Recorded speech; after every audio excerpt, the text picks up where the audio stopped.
Pessoal, nós já estamos ao vivo aqui na nossa reunião extraordinária da Comissão de Economia, Indústria e Comércio, que conta hoje com a presença do nosso vice-presidente da comissão, deputado Valdec Carneiro, membros titulares da comissão, deputado Thiago Pampolha e deputado Chicão Bulhões, eu como presidente da comissão, e com bastante alegria nós também temos aqui convidados hoje bastante especiais para compartilhar conosco um pouco da experiência e das dificuldades que tem enfrentado nesse momento super atípico que a gente está passando. Os nossos convidados hoje são o Guilherme Mercedes, subsecretário de Desenvolvimento Econômico, de Indústria e Comércio, né, da Secretaria de Desenvolvimento Econômico.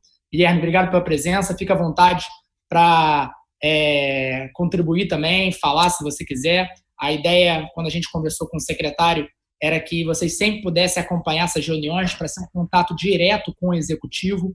Então, isso já ajuda a sua presença aqui e fazendo essa ponte direta entre o legislativo, o setor privado, a sociedade civil e o executivo aí que está na ponta fazendo as políticas públicas.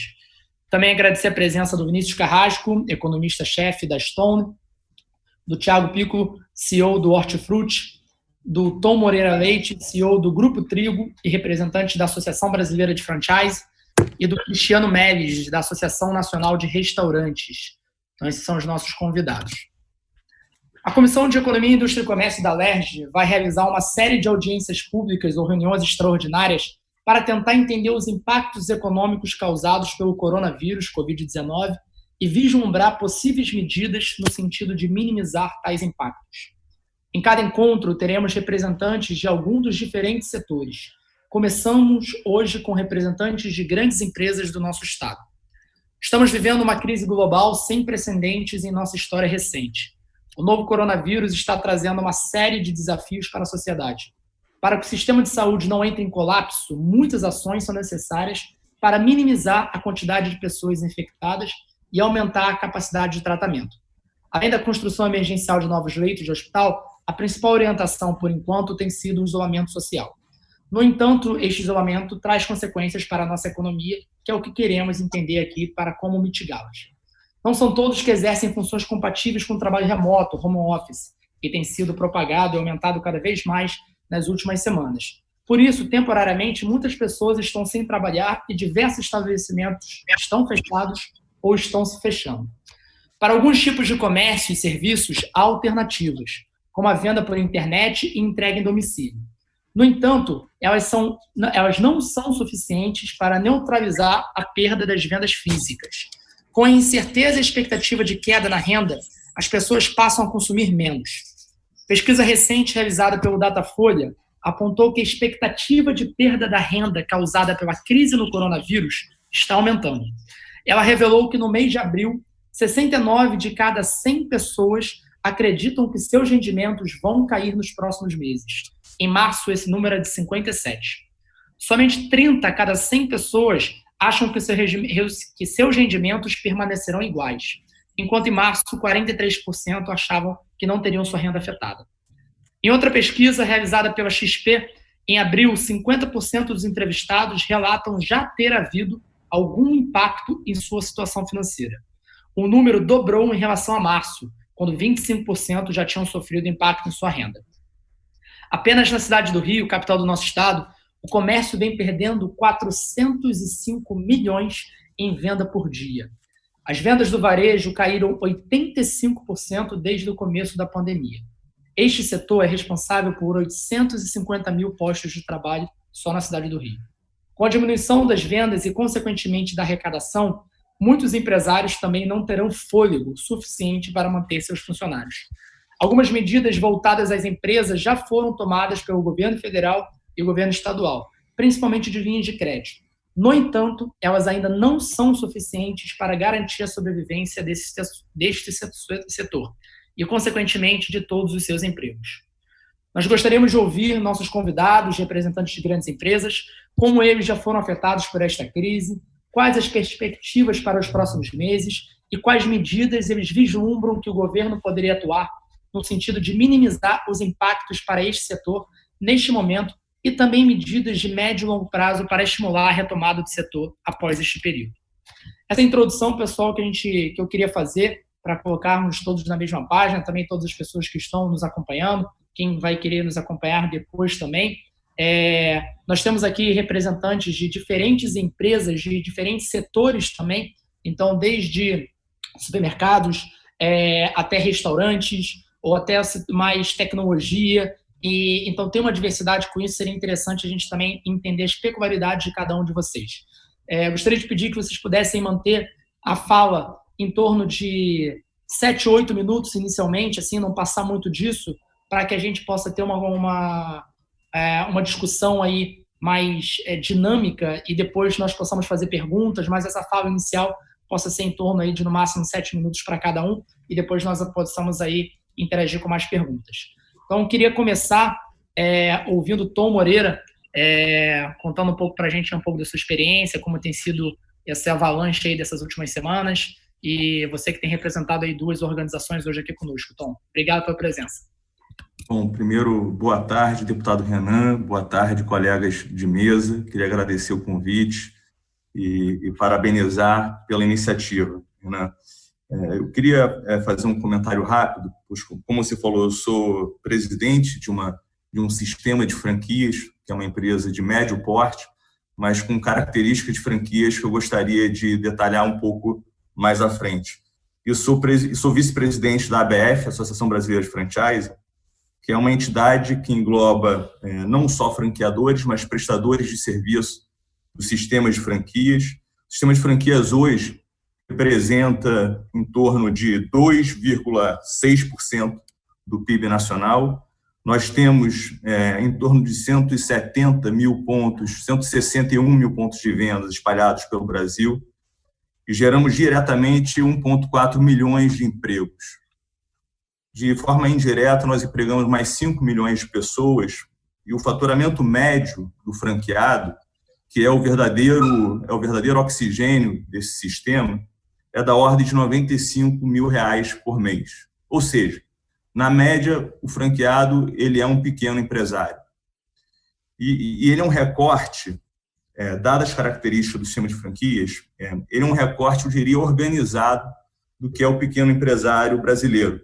Lembrando que os pequenos e microempresários no Brasil hoje, eles são diretamente responsáveis por alguma coisa em torno de 17 milhões de empregos diretos e alguma coisa em torno de, tem estudos que apontam 50 milhões de empregos se forem considerados empregos informais, que fazem parte desse segmento da economia.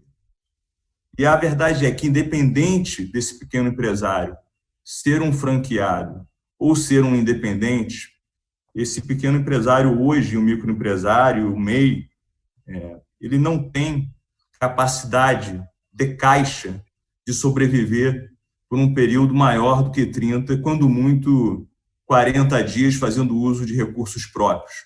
Porque a característica desse pequeno empresário é um pequeno empresário que luta para retirar, a partir da operação do seu negócio, a sua própria remuneração, o seu próprio salário. E sim, diversas medidas do ponto de vista do governo nas diferentes esferas vêm sendo tomadas, medidas importantes. Então, a MP 936 é uma medida importante, a MP 944 é uma medida importante, os diversos diferimentos de impostos, seja no âmbito federal, seja no âmbito estadual, do Simples Nacional, são medidas importantes, mas a verdade, deputados, é que essas medidas elas são insuficientes para fazer frente ao tamanho do desafio que temos pela frente.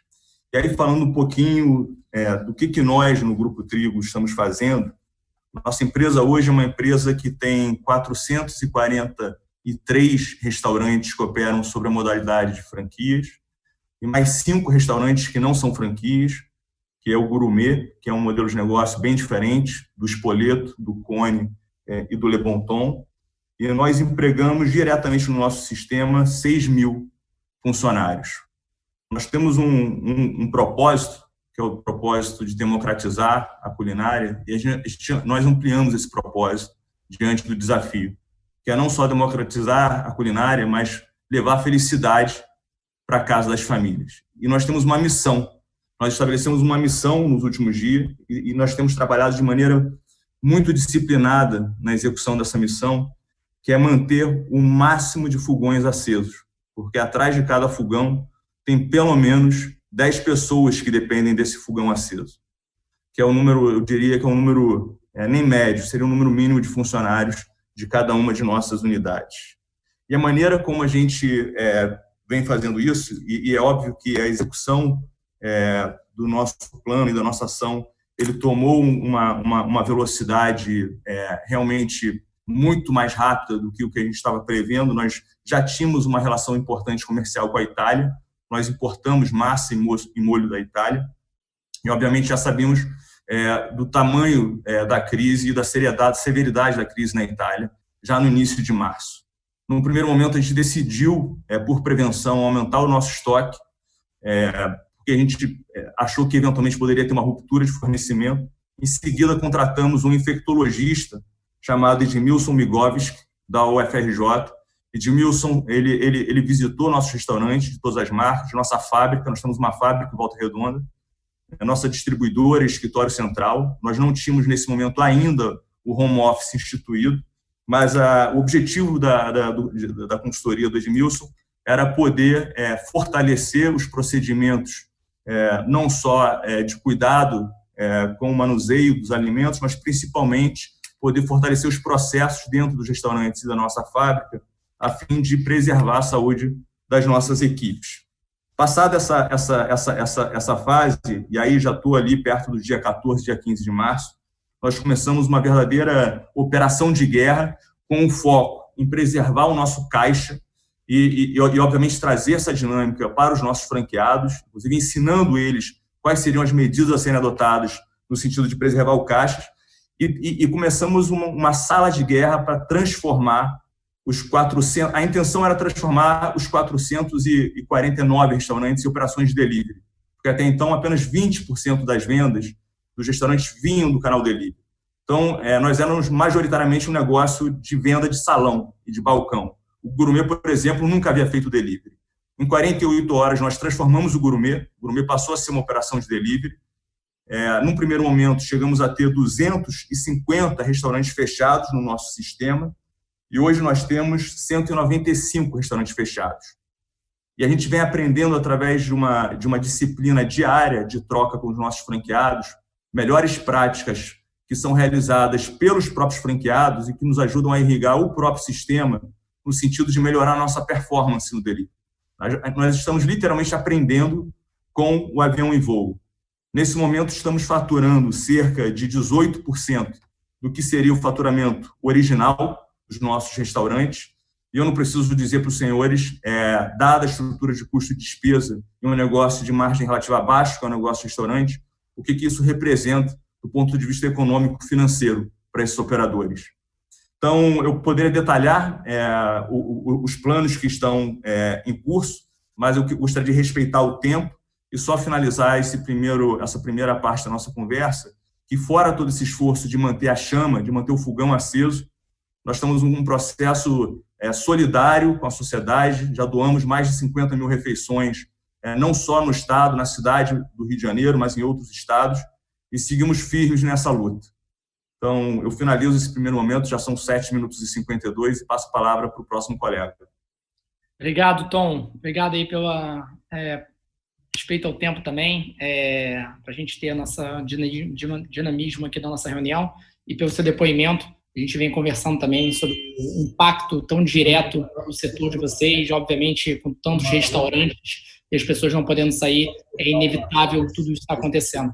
Eu queria agora passar a palavra para o Thiago, e só para saberem a ordem também aí, depois do Thiago seria o Vinícius também, e aí a gente fecha com o Cristiano.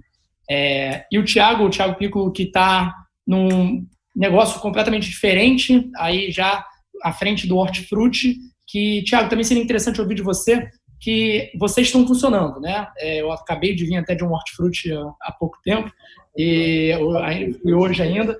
Então, conta também um pouco para a gente como tem sido esse dinamismo agora, com tudo isso, como vocês estão se adequando e o que tem acontecido para vocês sob a sua perspectiva.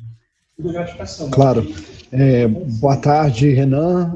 Boa tarde para todo mundo que está aí no call. Queria começar agradecendo você pelo convite e agradecendo você, eu acho, também por essa disponibilidade de nos ouvir, no intuito de entender a situação e, com certeza, também tentar contribuir na medida do possível para a gente conseguir sair dessa crise tão séria que a gente se encontra hoje como país e como Estado, tá? Então, só acho que muito rapidinho sobre o Hortifruti. Nós somos um varejista alimentar, temos 60 lojas em 3 estados, sendo que 44 dessas lojas são no Rio. Aqui é a nossa casa, né? A gente emprega hoje aproximadamente 7 mil funcionários e temos um viés assim muito mais de comida natural, de comida saudável, de frutas, legumes e verduras. O nosso propósito é promover uma vida mais natural e a gente tem também um vínculo muito grande com o produtor, com a terra, com pequenos produtores muitas vezes, pequenos produtores e com a agricultura familiar. Tá? Como você aludiu logo no começo da sua fala, a gente tem sentido um impacto muito diferente do que 90% dos outros setores têm sentido. Enquanto a gente vê na fala do Tom e de muitos outros, sem dúvida, uma realidade muito dura de lojas fechadas e quedas enormes no faturamento, a gente tem vivido, de certa forma, o contrário.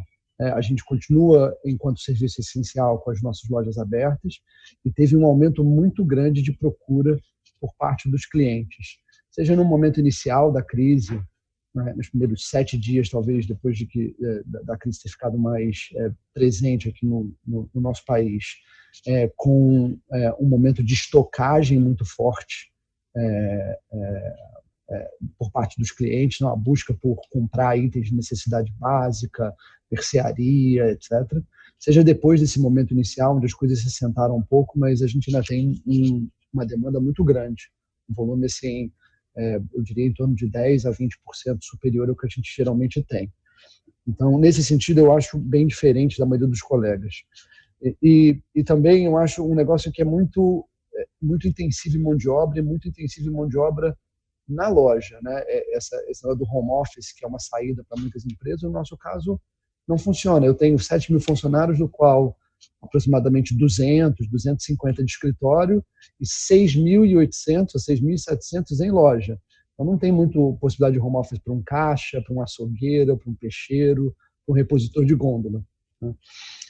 Em termos de desafios, Renan, eu acho assim, eu poderia falar aqui no tempo que me resta, dos desafios mais de curto prazo e dos desafios que eu enxergo e me preocupo mais a longo prazo. Eu acho que a curto prazo o nosso desafio é continuar operando num cenário em que operar é muito mais difícil, né? E eu dividiria isso em dois principais categorias. O primeiro são desafios em relação à mobilidade e outros em relação ao funcionamento da loja em si. Em termos de mobilidade, tem sido difícil para a gente conseguir com que os nossos funcionários cheguem nas lojas com segurança, com algum grau de conforto nesse momento e voltem para suas casas, né? Eu tenho, por exemplo, um CD na Pavuna, que emprega em torno de 450 pessoas, que metade dos funcionários vem de Duque de Caxias. E com a proibição de transportes intermunicipais, eu tenho que cortar um dobrado para fazer eles conseguirem chegar no trabalho, né? E sem eles eu não consigo fazer alimentos chegar nos supermercados e, consequentemente, na mesa das pessoas. Então, tudo que envolve mobilidade tem sido um pouco mais difícil.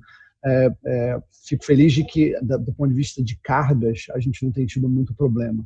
Isso tem funcionado bem, a gente tem conseguido rodar bem do produtor até os nossos CDs e dos CDs até as lojas. A segunda parte de dificuldades é na questão mais operacional de loja. A gente tem uma quantidade de afastamentos grandes na loja, em função tanto de grupos de risco que foram afastados preventivamente, quanto de pessoas que eventualmente demonstram algum tipo de sintoma que pode ser compatível com o Covid e que a gente rapidamente afasta para evitar qualquer tipo de risco de contágio. E tem sido difícil lidar com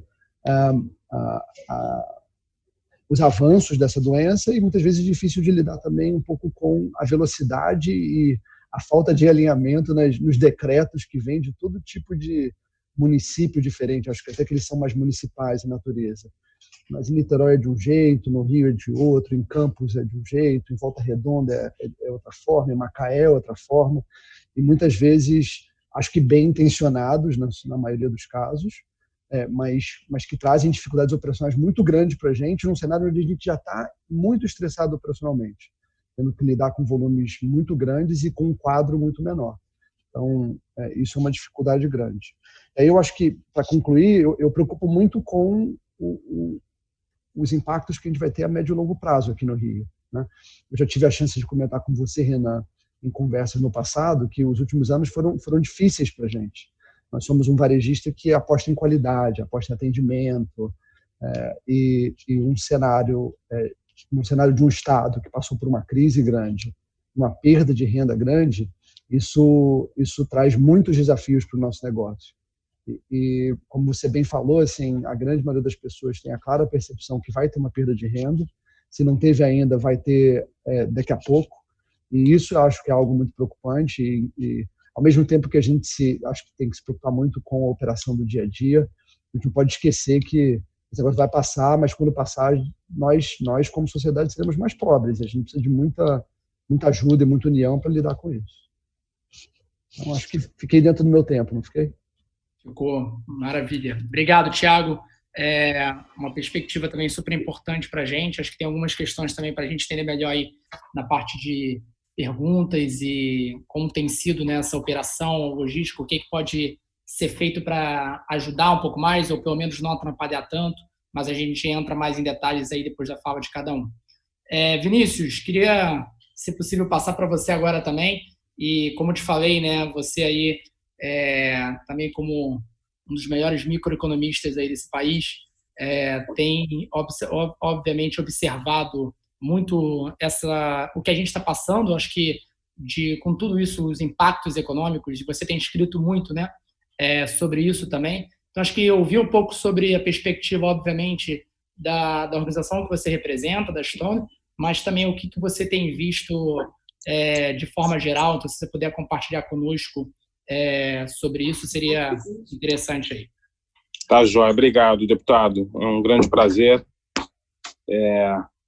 Demais companheiros de mesa, uma mesa virtual. Então, acho que a gente está num momento sem precedentes, eu acho. Então, a última crise, você acho que talvez nem fosse nascido, Ferreirinha, foi lá em 2008, e tinha uma fonte muito distinta da atual. Então, a crise lá de 2008 era uma crise basicamente do sistema financeiro e uma forma moderna de corrida bancária. Então, basicamente, os agentes financiavam os bancos. Algo cientes de que a qualidade dos ativos não eram exatamente estelares, passaram, a partir de um certo momento, a resistir a financiar e refinanciar esses bancos. Então, em vez de saque de depósito, como corridas bancárias usuais, o que você teve foi uma não rolagem de dívida de curto prazo. A solução dessa crise, embora a crise fosse severa, era fácil.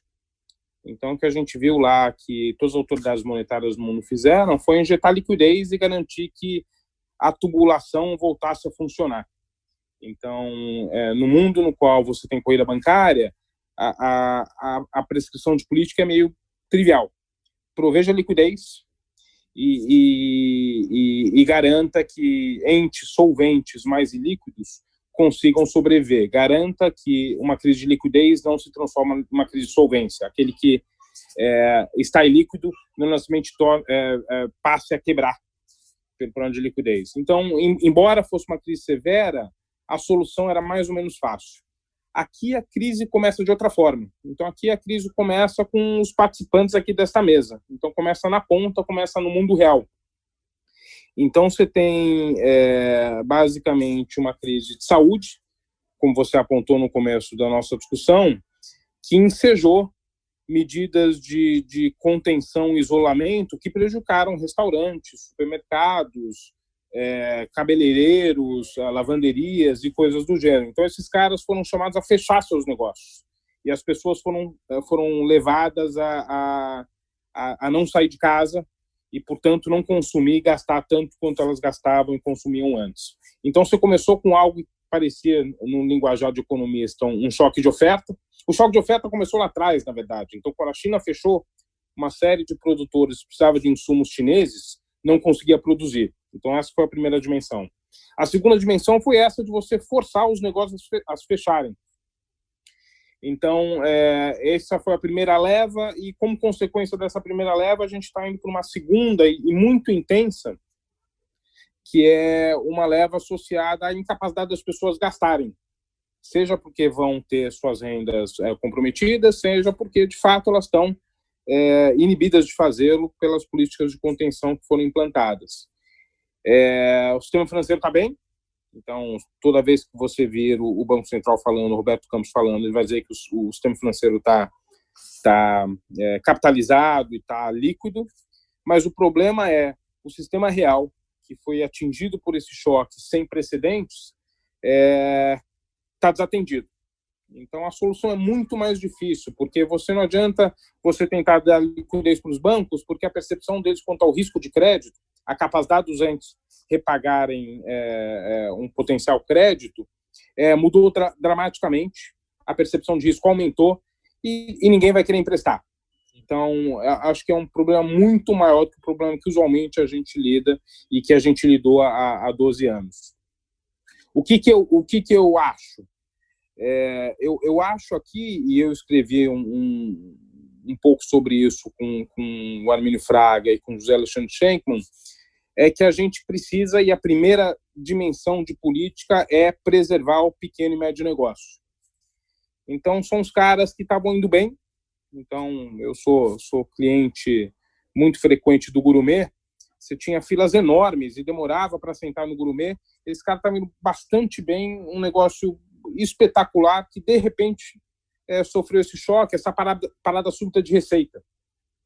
Então, o que houve, em última instância, a figura de linguagem que o Armínio usa é uma figura de linguagem que tem um asteroide batendo a Terra.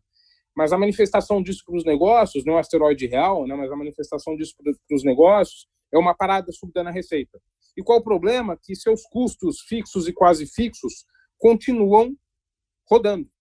Então, você tem uma parada súbita na receita, você continua com uma série de compromissos que podem, se não honrados, ensejar problemas maiores para o seu negócio.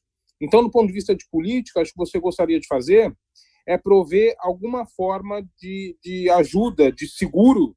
Então, o que a gente está aqui pensando numa forma de seguro para que esses players que foram atingidos por esse asteroide e foram sujeitos a essa parada súbita consigam honrar seus compromissos fixos e quase fixos para, quando a retomada vier, estarem prontos a voltar. Então, é isso que a gente precisa fazer. Eu acho que está demorando a chegar. Então, houve uma linha para você financiar a folha de pagamento, mas para players grandes. Então, aqueles que têm receita anual acima de 360 mil até 10 milhões.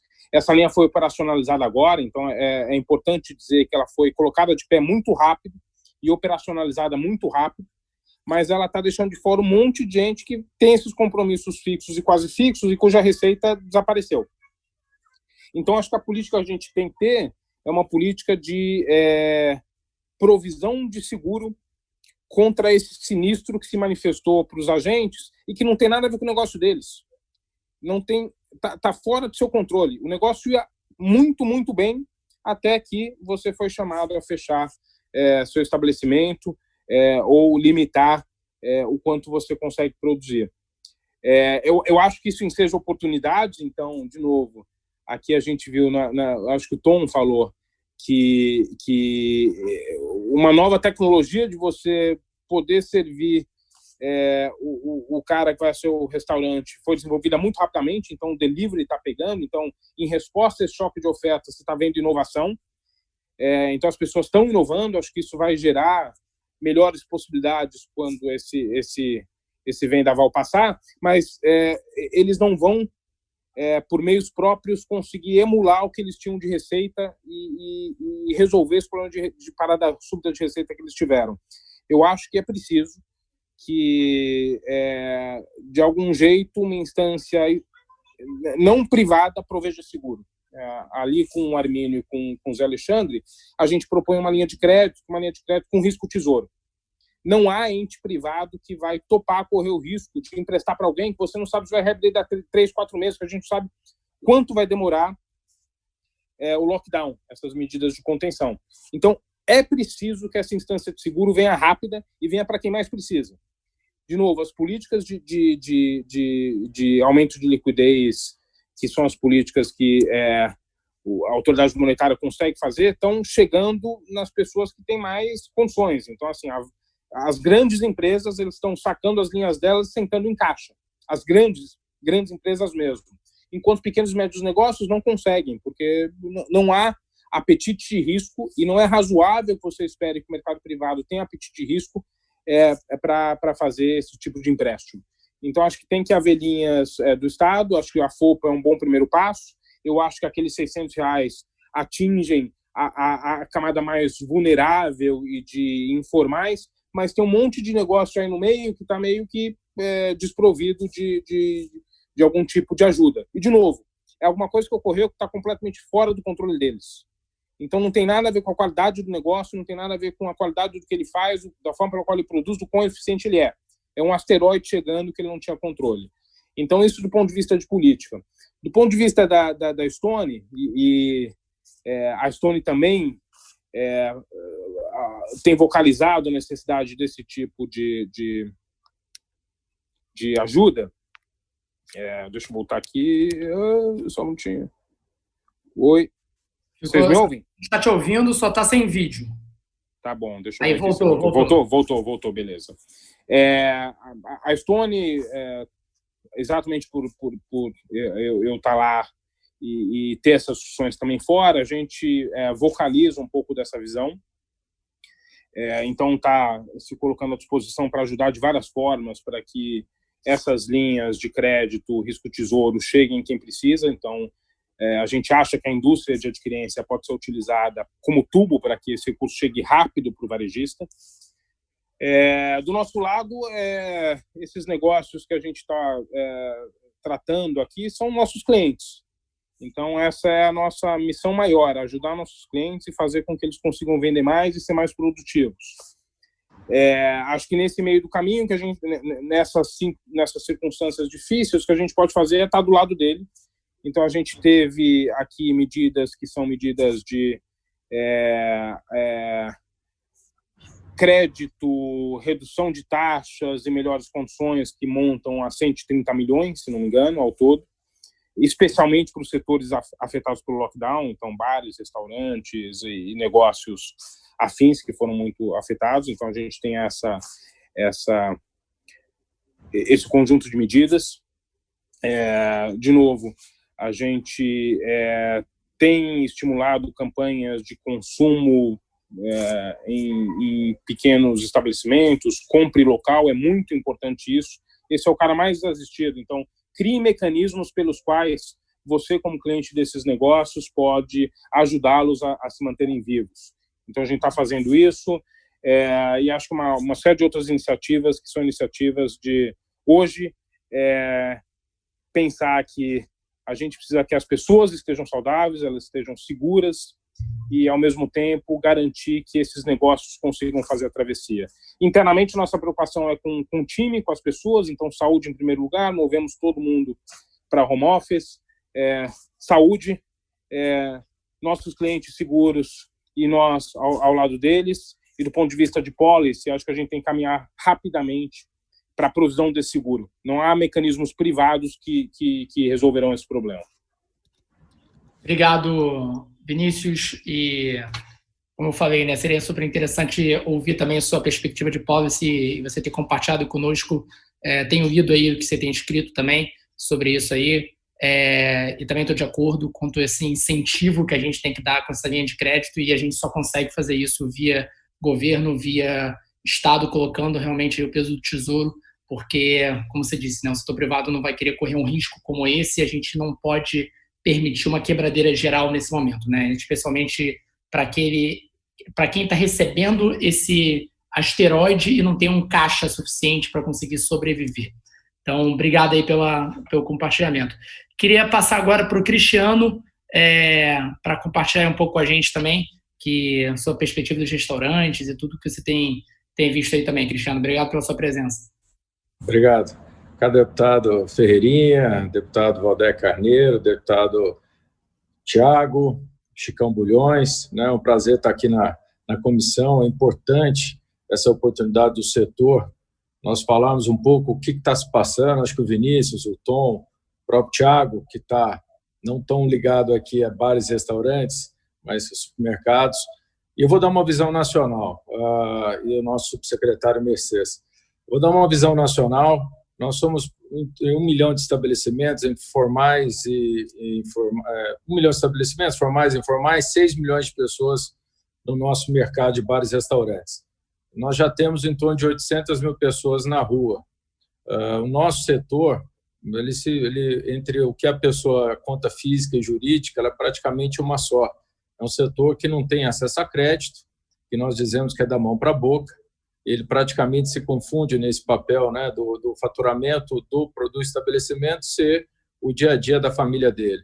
Nós estamos fechados, sempre praticamente fechados, integralmente desde o dia 15 de março, praticamente um mês. O delivery, é importante dizer, apesar da moda, né, o delivery está crescendo e tudo mais, mas eu vou dar um número. Nós somos o setor que fatura 400 bilhões ano. A maior empresa de intermediação fatura 12 ou 15 bilhões. Todo o delivery no Brasil não passa de 4% desse faturamento. Então, o delivery para marcas reconhecidas, estando nos centros de uma renda classe média, né, numa renda melhor, ele salva ali 10%, 15% do faturamento. Agora, a grande maioria, aquela padaria da esquina, o boteco e tudo mais, não tem o delivery. Então, esse está fechado, sem acesso a crédito e sem dinheiro para pagar a folha. Então, essas medidas do governo, a MP do salário, ela é importante, só que o tempo, na nossa visão, é curto, 60 dias para suspensão do vínculo empregatício, com o governo cobrindo 70%, e, no caso da redução do jornal de trabalho, 90 dias. Mas isso nós estamos falando da folha do pagamento dia 5 de março em diante. Estamos aqui um problema em abril. E como o Vinícius colocou, colocou bem, foi um asteroide que bateu, que não tinha nada a ver com o setor, e pegou o setor, que é um setor que não tem acesso a crédito, sem possibilidade nenhuma de passar esse mês fechado, né? Então, se nós olharmos o número dos Estados Unidos já tendo para 16 milhões de desempregados, esse número aqui no Brasil ele vai subir muito. Então, precisa chegar o mais urgente possível, algum tipo de voucher, algum tipo de apoio ao pequeno, médio empreendedor, a mesma rede mais organizada. E quando a gente pede esse apoio à base, à pirâmide, a quem ganha um salário, um salário mínimo até 2 salários. Nós não estamos aqui pedindo ajuda ao acionista, ao executivo. Se isso não acontecer, vai desorganizar de uma tal maneira a cadeia que restabelecer isso vai levar um bom tempo. E mesmo quem ficar, no estudo que nós fizemos da associação, nós achamos que a gente retoma com 50% a 60% apenas do faturamento, que nós vamos ter que seguir as regras do Ministério da Saúde, da OMS, 1,5 metro entre as mesas. Então, você pôr 1,5 metro entre as mesas, pega lá o gourmet com 1,5 metro entre as mesas, quantos lugares ele não perde de sitting? Vai perder mais de 50%.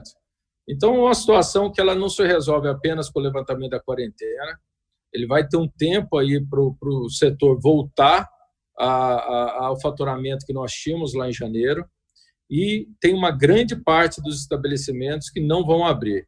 A nossa pesquisa nacional, isso foi ainda no final de março, no começo da última semana, 61% já tinham demitido, 27%, quando é rede, já tinha fechado mais de uma loja, e 18% não abririam os negócios, mesmo com apoio, porque já estavam sem acesso a crédito, não reabririam seus negócios.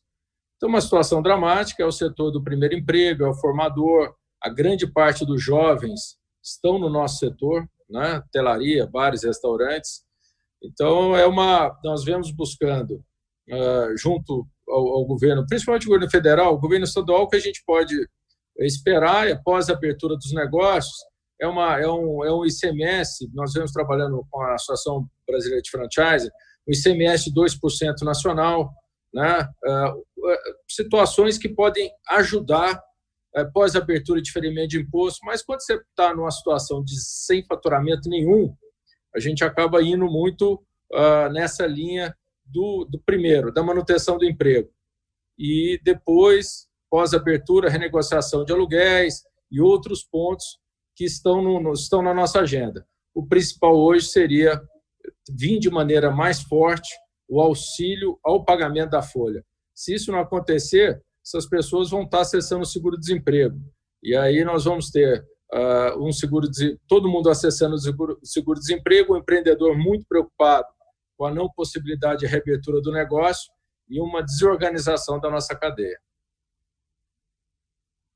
Obrigado, Cristiano, pela fala também. Tom, eu sei que você está super com horário aí, também para a sua próxima live. Antes de perguntar para o Guilherme Mercedes se ele vai querer fazer uso da palavra, só queria perguntar, Tom, se você quer fazer mais uma colocação aí, devido ao seu horário que você já tinha previamente avisado também. Renan, infelizmente, desculpa, Mercedes, eu vou pedir realmente a palavra antes de me despedir. Acho que essa conversa está excelente. Eu queria eu concordo assim com tudo que o Vinícius falou. Ainda faço uma menção adicional, que ele foi bastante, de alguma forma até humilde na fala dele, porque a empresa dele, no setor de adquirência, foi uma das primeiras a se posicionarem no sentido de tentar baixar a estrutura de custo e de despesa para os pequenos e médios empresários e microempresários. Mas eu queria adicionar alguns pontos na fala do Vinícius, que, primeiro, essa não é uma crise de saúde, essa não é uma crise econômica. A gente está diante de uma crise realmente humanitária. Segundo ponto, eu não acho que nenhum ente sozinho será capaz de resolver essa crise. E eu acho que a lógica das relações que existiam até dia 15 de março, elas não valem para o mundo de hoje. Porque se elas obedecerem à lógica até o dia 15 de março, a verdade é que a gente vai cair num grande abismo social. Então, por que eu estou falando isso? Porque eu concordo, mais uma vez, com o Vinícius, quando ele fala que nenhum ente privado vai conseguir segurar sozinho, ou prover sozinho essa liquidez, ou tomar esse risco, mas eu posso falar em primeira pessoa. Eu, como empresário, na nossa empresa, nós abrimos mão de todos os nossos recebíveis em prol de manter os nossos franqueados vivos. Então, eu sou um ente privado que já tomei esse risco, porque eu realmente acredito que o que vai salvar esse país é a manutenção do pequeno e do microempresário vivo. Eu não vejo outra maneira. Então, eu posso falar aqui em primeira pessoa, nós provemos aquilo que a gente podia e não podia para manter minimamente esses indivíduos realmente ativos. Eu acho que esse pensamento ele tem que transbordar para todos os elos da cadeia, deputado Renan e demais. E eu lhe explico o porquê. E eu não vou repetir o que o Cristiano falou, porque ele foi realmente brilhante na fala dele. O fato é que se o governo não só agir no sentido de conseguir criar os instrumentos de liquidez que vão além das questões de financiamento de folha. E aí você já tem algumas propostas, já tem algumas MPs, tem uma PL relatada pela senadora Cátia Abreu, que foi um projeto do senador Jorginho Melo, focado para empresas que faturam até 4,8 milhões ao ano, com garantia do Tesouro, dinheiro com garantia do Tesouro, a juros de 30,75% ao ano sem spread, para financiar outros itens que não folha. Esse projeto agora está submetido à Câmara e vai ser apreciado pela Câmara de Deputados. Existe um outro projeto igualmente importante para o micro e pequeno empresário, que é a PL 1367, do deputado Cristino Auro, deputado federal do Rio de Janeiro, que versa sobre as questões das relações locatícias. E por que eu estou falando isso? Porque se o governo não der essa direção, não só da liquidez, mas das relações entre os entes privados, não só a gente vai assistir a um volume de falências enorme e desemprego cavalar, mas uma judicialização nunca antes visto na história desse país. Então, há que se tratar, sim, a questão de criar as ferramentas de liquidez, mas há também que se estabelecer parâmetros novos, seja por vias de negociação, que é o melhor dos mundos, como a gente tem feito proativamente com o nosso próprio sistema, seja através de orientações, medidas provisórias ou decretos governamentais nas diferentes esferas, para se evitar esse cenário. O que eu quero dizer é o seguinte: o governo ele tem que agir sim, mas eu acho que o espírito entre os entes privados também terá que ter mudanças bastante grandes nesse momento. Eu acho que é um momento em que a lógica tem que ser a lógica da compaixão e não a lógica de preservação de margem. Porque se a lógica for uma lógica de preservação de margem ou de aversão a risco, vocês todos sabem, eu não preciso detalhar o cenário que a gente vai passar. Então, eu acho que é um esforço conjunto de todos os entes e, obviamente, o governo tem essa capacidade de dar esse direcionamento. Por fim, deputado Renan, isso são temas talvez de níveis muito altos. Eu queria só baixar a conversa para um nível mais, vamos dizer, talvez mais tático do meu setor, e eu acho que o governo do Estado e o governo municipal podem agir no sentido de dar essa tranquilidade, que é efetivamente a gente organizar as questões de horário de funcionamento do delivery. Há diferentes decretos, tanto estaduais e municipais, nesse momento, que são contraditórios entre si, dentro do Estado e do município do Rio de Janeiro. Isso tem que ser tratado e de maneira rápida. Acho que a questão de impostos, que o Cristiano citou, é uma questão de primeira ordem. O diferimento dos impostos estaduais dentro da sistemática do Simples para pagamento daqui a 3 meses, dá um fôlego, resolve não. Então, eu vou um pouco além. A gente já vinha, especialmente no Rio de Janeiro, de um momento muito machucado da economia estadual. Então, eu faria uma sugestão para tratar não só as questões dos impostos vencidos nesse momento, mas inclusive dos impostos pretéritos. Acho que isso deveria ser tratado nesse momento, porque não adianta diferir para daqui a 3 meses, porque daqui a 3 meses esse pequeno empresário não vai ter liquidez, não vai ter fôlego. A gente só está jogando para frente o problema. E, por fim, eu queria deixar aqui o meu agradecimento aos colegas. Peço desculpas ter que sair, vou ter que literalmente sair correndo dessa conversa. Espero ter contribuído, deputado Renan e demais deputados, e estou 100% à disposição. O deputado Renan tem canal aberto comigo, ele sabe disso. Sou um entusiasta do trabalho do deputado Renan e dos demais que estão aqui, e contem no que eu puder contribuir, mas a ação tem que ser rápida. Essa é o meu pedido final para todos os senhores.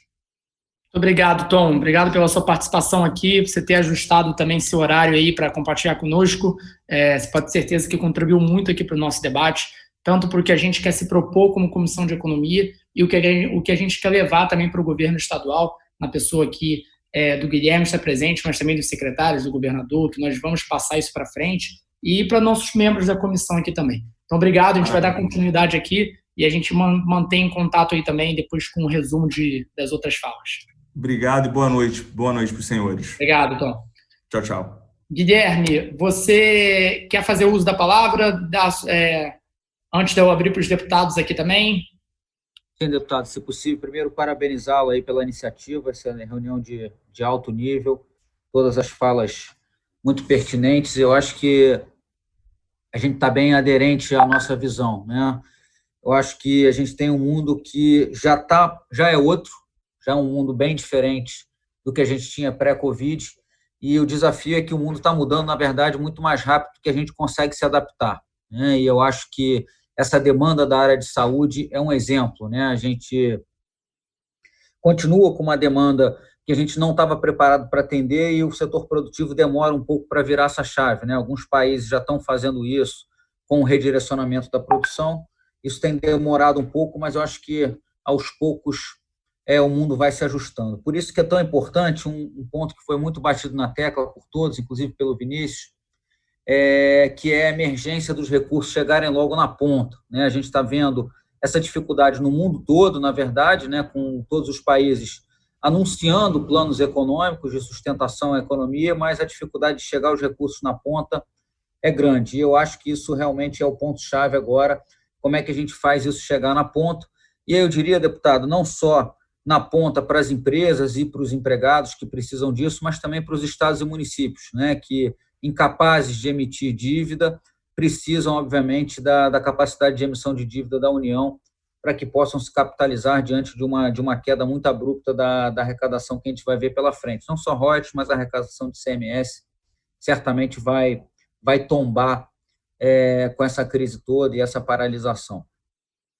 E eu acho que esse recurso é importante chegar na ponta, justamente porque eu acho que a gente já passou, Vinícius, eu acho que também pensa dessa forma, eu acho que a gente já passou um pouco da discussão no início tinha muita discussão se essa crise ia ser rápida, se ia ser em V. Eu acho que está claro que, como a doença vem em sequência, e obviamente os impactos econômicos também, a gente vai ter uma crise não de um mês ou dois, mas uma coisa mais duradoura, então é importante que esses recursos cheguem à ponta logo, para a gente, na verdade, isso vai ser fundamental para a retomada aí da saúde da economia lá na frente. Então, acho que são esses dois pontos que a gente tem que trabalhar, fazer isso chegar na ponta mais rápido, e essa relação com a Alerj e com o Congresso Nacional é fundamental, com a participação sempre das empresas. E olhando para frente, eu acho também, deputado, que a gente tem que começar a se preparar estruturalmente, a despeito dessas emergências que a gente tem, estruturalmente pensar em medidas estruturantes e de competitividade para que a economia do Rio esteja preparada para que, quando essa economia volte, a economia mundial volte a crescer, a gente esteja numa condição já melhor em termos de competitividade frente a outros estados e outros países, porque eu acho que vai ser importante a gente continuar uma agenda aí de reformas estruturais e preparar a economia do estado para estar pronta para, quando essa economia, essa demanda voltar, a gente ter outras condições de produção dentro do estado. Obrigado, Guilherme. É muito importante sua participação aqui, representando o governo do Estado, como subsecretário da parte de Secretaria de Desenvolvimento Econômico, que é a secretaria que nós aqui, como membros da Comissão de Economia, acompanhamos, fiscalizamos e queremos contribuir para que a pasta possa avançar com suas políticas públicas, ainda mais num momento como esse. Então, você está super bem-vindo para todas as nossas reuniões aí que vamos ter nas próximas semanas, ou outros representantes também da secretaria, e sempre que tiver novidades, nós estamos conversando também na última reunião, ficamos de acompanhar as novidades da AGE Rio, de outros mecanismos que vocês também estão tocando. Por favor, compartilhe conosco. Eu queria abrir agora para os deputados presentes aqui, eu tenho algumas perguntas, mas vou abrir para os deputados que estão, e eu faço as minhas por último aí para a gente, como eu costumo seguir. Então, vou pedir para o Valdec, nosso vice-presidente da comissão, poder ser o primeiro. Pedir para os deputados, assim, obviamente, a gente, nas circunstâncias normais, teríamos o máximo de tempo possível, mas a gente também mantendo um pouco da brevidade e objetividade, mas, obviamente, tirando todas as dúvidas, sugerindo, entendendo aí como que nós, como comissão, também podemos agir nesse momento aí com os representantes aqui. Então, Valdec, com a palavra.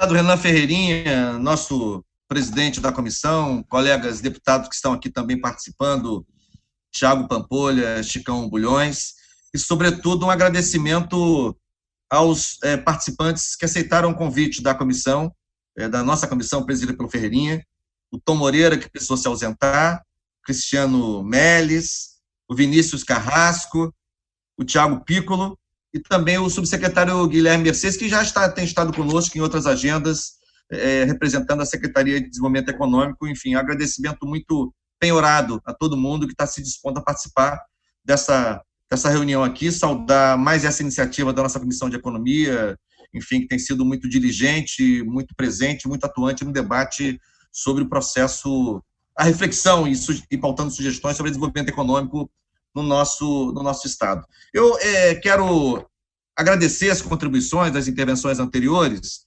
tomei notas, fiz alguns apontamentos aqui, essa já é a 4ª reunião do dia, e ainda vou para a 5ª agora, às 18h30, 18h30 é um debate político, né? Mas, de qualquer maneira, é mais uma agenda que a gente vai... Eu acho que todos nós aqui estamos confrontados, provavelmente, a uma dinâmica de mais trabalho. É uma coisa realmente impressionante, porque é como se nós tivéssemos que estar ligados 24 horas. Então, o estresse é grande, enfim, a tensão também é grande. Mas eu quero dizer o seguinte: em primeiro lugar, eu concordo com quem assim disse, não me lembro agora, que essa crise do coronavírus, essa pandemia, que é possivelmente a maior tragédia que a humanidade enfrenta na nossa geração, talvez desde a Segunda Grande Guerra Mundial, ela, enfim, em primeiro lugar, precisa ser superada com um aprofundamento, neste estágio em que nos encontramos, com um aprofundamento das medidas de isolamento, né? Então, essas medidas são importantes porque salvam vidas, preservam vidas, minimizam, não resolvem, mas aplacam, né, os efeitos da pandemia na vida humana, né? Contém o processo de avanço da pandemia, mas, evidentemente, e de certa maneira o foco do nosso debate aqui, traz desafios de grande monta para o campo das atividades e das relações econômicas. Então, assim, a equação que está posta diante de nós é como encontrar, Ferreirinha, um adequado ponto de equilíbrio que não coloque em risco, né, as medidas de isolamento e as repercussões positivas que elas podem trazer do ponto de vista da preservação das vidas, mas, ao mesmo tempo, encontrem saídas, soluções criativas, sustentáveis, enfim, para mitigar o máximo possível os danos, que já são muitos, na situação dos trabalhadores e daqueles que investem, geram trabalho, geram renda, alguns aqui representados nessa reunião. Então, aí acho que essa pandemia será capaz, quando superada, espero que em breve tempo, de produzir mudanças importantes em vários aspectos da vida. Eu acho que nós provavelmente experimentaremos mudanças importantes nas relações humanas, quero crer, né? Enfim, talvez passemos a dar ou voltemos a dar mais importância aos afetos, né? Porque hoje estamos confinados e privados de uma relação mais próxima, mais física, mais afetual daqueles e daquelas a quem queremos muito bem. É possível que isso também produza mudanças importantes na própria forma de organização do trabalho, né? O trabalho remoto, o teletrabalho, enfim, já estava posto e ele agora se intensificou, né, em muitas organizações públicas e privadas, e é por isso, e é possível que isso, de alguma maneira, determine ou enfim, influencie de forma significativa a própria organização do trabalho daqui para frente. Enfim, e eu percebo também, do ponto de vista mais de uma discussão econômica mais geral, e o Vinícius Carrasco é professor. Você ainda está no Departamento de Economia da PUC, Vinícius? Estou, em tempo parcial, mas estou. Pois é, um quadro que eu conheço, que eu acompanho um pouco o trabalho, enfim, coloca também desafios interessantes, porque, veja, Ferreirinha, mesmo na meca do pensamento liberal, os Estados Unidos, o Trump fez um pacote aí de $2 trilhões, né? Ou seja, uma presença forte, né, do Tesouro americano, uma presença forte do Estado, e não tem dúvida, é preciso uma participação decisiva do Estado, do poder público constituído, no caso do Brasil, pela nossa forma de organização político-administrativa, sobretudo do governo federal. É o governo federal quem mais arrecada, é o governo federal, enfim, que chega até a legislar sobre tributos estaduais, é o governo federal quem tem a possibilidade até de emitir moeda em momentos de crise, sobretudo, aí, Ferreirinha, já debatemos um pouco isso com o Mauro Osório. Então, sobretudo do governo federal, a gente espera posicionamentos mais concretos, mais claros em relação à situação dos estados e de seus municípios. Eu acho também que algumas soluções precisam ser pensadas, porque os indicadores são dramáticos. Por exemplo, o Tom falou um dado de que o faturamento dos restaurantes franqueados, ele falou algo em torno hoje de 18% do que vinham faturando, 18%, menos de 20%, menos de um quinto. Enfim, então, esses dados, alguns até menores, né, estão espalhados em toda parte, em vários setores, em vários arranjos produtivos, em várias cadeias produtivas. Então, é preciso pensar como mitigar os efeitos, os impactos agora e como abrir frentes para o pós-pandemia. Por exemplo, dar um tratamento tributário diferenciado nesse momento de pandemia é fundamental, assim, diferir, postergar a arrecadação do tributo, enfim, mas, ao mesmo tempo, né, talvez pensar em alguma coisa mais adiante em relação, sobretudo o peso dos pequenos e médios empreendimentos, sobretudo destes, em relação a eventuais dívidas tributárias que eles tenham, né? Como que é possível também pensar no pós-pandemia, alguma coisa que possa produzir algum efeito de respiro, né, para esses pequenos e médios empreendedores. O Brasil vai ter que se debruçar também sobre um desafio, Vinícius, Guilherme, enfim, Tiago, Cristiano, Ferreirinha, como que a gente precisa tratar também a questão da carga tributária, né? A carga tributária é muito pesada ainda sobre o trabalho e sobre a produção, né? É preciso jogar um peso maior dessa carga, Ferreirinha, para as grandes rendas do capital, né? Para, enfim, os rendimentos financeiros, para as grandes riquezas. Isso vai ter que ser enfrentado no Brasil de alguma forma.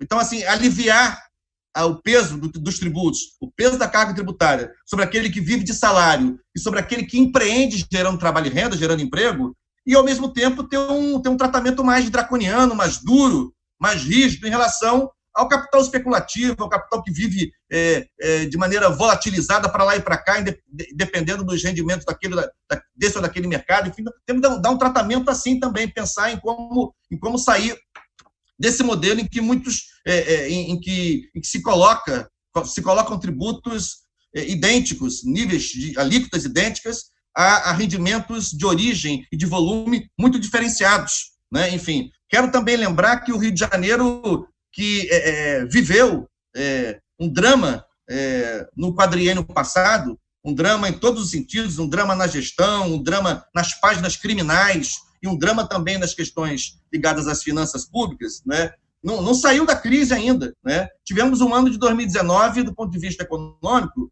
das finanças do Estado, certamente melhor que o quadriênio 2015 e 2018.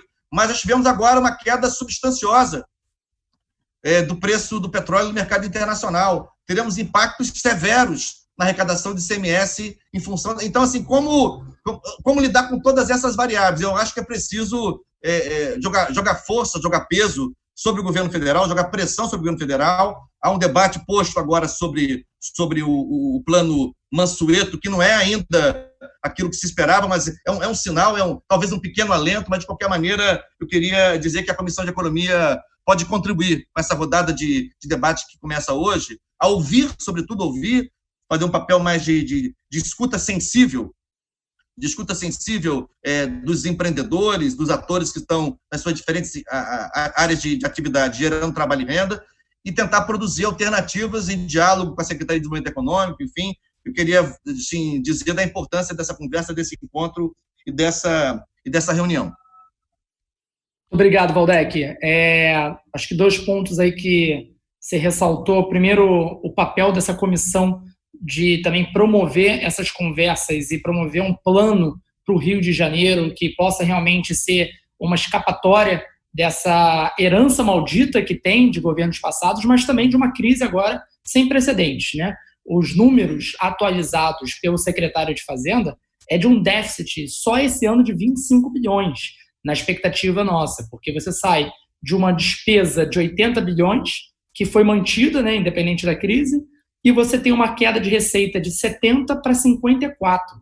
Então, assim, é realmente muito complicado. Isso só baseando aí, como você disse, na queda do barril do petróleo e na perda de ICMS devido a essa crise. Então, já começamos o ano com déficit de 10, não foi, Guilherme? Já era de 10 e agora foi atualizado para 25, segundo uma entrevista ontem do secretário de Fazenda, né? Então, de acordo. Obrigado, Valdec. Próximo, vou passar para o Tiago. Tiago Pampolha. Está aqui também. Estou vendo aqui agora. Está ouvindo bem, Tiago, a gente? Seu áudio está funcionando? Estou ouvindo atentamente. Tiago, pedi desculpas, Ferreirinha, de 8h30, eu vou ter que deixar a sala, eu peço desculpa a todos, viu? Tá bom, obrigado, Valdec. Sem problema, meu. Bom, tá me ouvindo, presidente? Tudo certo, Tiago, tá com a palavra. Bom, rapidamente, só para cumprimentar aqui a comissão na pessoa do presidente Renan Ferreirinha, todos os deputados presentes, aos ilustres convidados que enriqueceram esse encontro, que com certeza ajuda muito para que nós, enquanto parlamentares, possamos imaginar a realidade que vocês estão passando e tentar colaborar. né? E as falas aqui foram muito boas, né? E eu queria só contribuir em alguns aspectos, muito breve, né? No sentido na prática, de como nós, enquanto poder legislativo estadual, podemos ajudar na prática a não engessar mais essa necessidade que nós temos de fazer o ambiente de negócio funcionar, né? Então, eu pensei num projeto de lei, já dei até entrada, eu gostaria de ouvir a opinião de vocês, sobre a suspensão dos feriados esse ano. Eu acho que é uma medida que não pode, no primeiro momento, não parecer tão sensível, mas eu acho que colabora, ajuda, porque cada dia de negócios fechados, de escola fechada, de comércio fechado, representa uma perda para o comércio direto, representa uma perda para o Estado. Então, eu pensei nessa medida, que certamente será muito polêmica, vamos debater muito também sobre a questão de constitucionalidade, mas eu entendo que é um momento oportuno para essa discussão, né? Então, eu queria pontuar, primeiro, essa ideia do nosso mandato.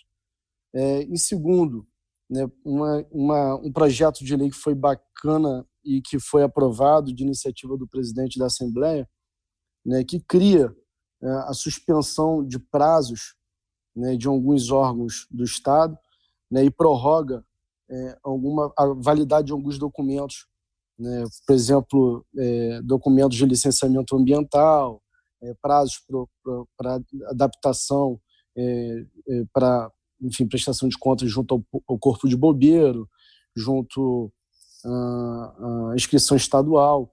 Enfim, são medidas que eu acho que vêm ao encontro do que, de forma muito prática, né, precisa o pequeno empresário, o comércio e também, né, os grandes. Então, acho que são medidas na prática aí que a gente tem tentado ajudar. Eu coloco o nosso mandato aqui à disposição para mais ideias, mais iniciativas que possam, porventura, auxiliar nesse momento, né? E eu acho que essa reunião tem essa finalidade. E parabenizar a todos, dizer que é um momento que a gente precisa de ajuda mútua, todo mundo precisa estar irmanado aí nessa luta, porque vamos ter dias difíceis pela frente, né? Então, queria parabenizar aí a todos, dizer que foi uma honra participar e que outras reuniões, Renan, a gente possa fazer também, né? Acho que esse ambiente de escuta enriquece muito, nos ajuda muito. Novas ideias foram surgindo aqui, eu ainda não vou pronunciar porque a gente precisa amadurecer, mas depois a gente pode desdobrar aí para colocar no papel e tentar mudar a realidade das pessoas. Obrigado. Obrigado, Tiago. Acho que o fundamental aí, você trouxe um aspecto legislativo também, a gente pode pensar como fruto dessas audiências, dessas reuniões extraordinárias, propostas da própria comissão, e aí a gente assina também em conjunto os deputados aqui da comissão, e aí a gente propõe para toda a casa aí também. Então, acho que as nossas assessorias estão trabalhando para isso, eu sei. Do nosso lado aqui da Comissão de Economia, a assessoria tem acompanhado e fazendo nota de toda essa reunião, e a gente pode pensar aí em como que isso pode se refletir para ajudar também aí os setores que vão ser ouvidos. Antes de passar... Presidente, claro, só um minuto. Eu esqueci que queria fazer uma pergunta ao Guilherme. Guilherme ainda está aí? Tá sim. Sim, deputado, estou aqui.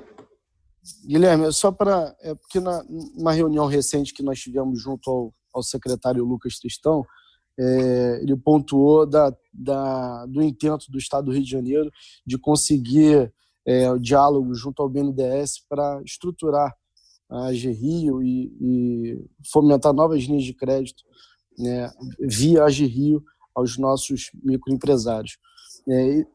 Como é que está o andamento disso? O BNDES tem sido sensível? As conversas avançaram em algum sentido? Senador.